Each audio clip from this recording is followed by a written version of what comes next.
Avec le retour du soleil cette semaine, les moissons reprennent dans plusieurs régions de Suisse romande, mais la météo de ces dernières semaines pose aussi des questions du point de vue du taux de chute, de la mycotoxine ou bien encore du poids hectolitre pour le blé panifiable. Et on va voir aujourd'hui ici à Échalon, dans le canton de Vaud, comment le centre collecteur gère cette problématique, mais aussi au moulin d'Échalon après à la transformation.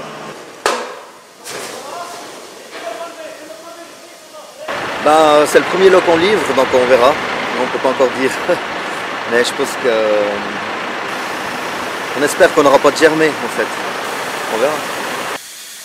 Je dirais qu'ici sur la partie du Gros de Vaud, on a encore de la chance parce qu'on a une région peut-être un petit peu plus tardive. Les blés n'étaient pas forcément à maturité, donc pour le moment les qualités ça se passe encore plutôt bien. On a des poids hectolitres qui sont par contre c'est clair en diminution.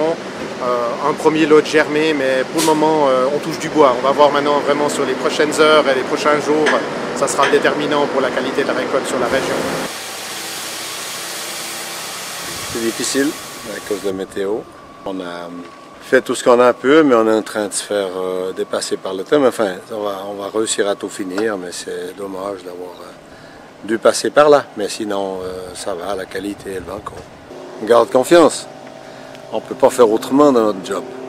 Le blé est sec, mais après il faut voir le temps de chute et puis s'il va passer comme pour du blé panifiable, quoi.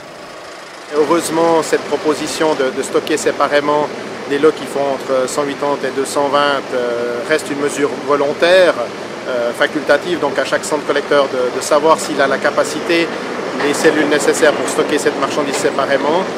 Je pense que c'est une bonne chose pour essayer de sauver un maximum de marchandises qui est quand même a priori de qualité tout à fait bonne. Par contre, pour nous, il faudra faire des choix. On va voir ce qu'on va nous livrer, si c'est sec, pas sec. C'est vrai, chaque fois qu'on ouvre une cellule, il faut faire un choix, ce qu'on va y mettre dedans, puis ensuite continuer avec la même marchandise jusqu'à ce qu'elle soit pleine. Aujourd'hui, on essaye de stocker séparément cette classe, mais je ne sais pas si on pourra le faire jusqu'à la fin.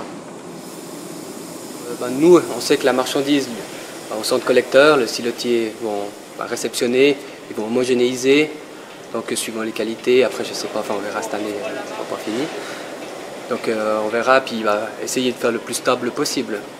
On a besoin de environ 900 tonnes de céréales pour l'année.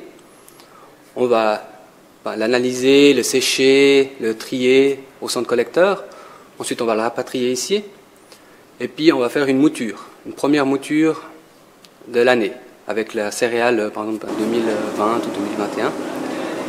On va faire une analyse farine, on va envoyer à des laboratoires. Et avec ça, on saura que toute l'année, on aura cette céréale qui a été homogénéisée au centre collecteur. Et durant toute l'année, on aura la qualité stable. Ici, on sait qu'on a nos cellules qu'on a sélectionnées, qu'on a gardées pour nous, et on sait que c'est cette qualité-là.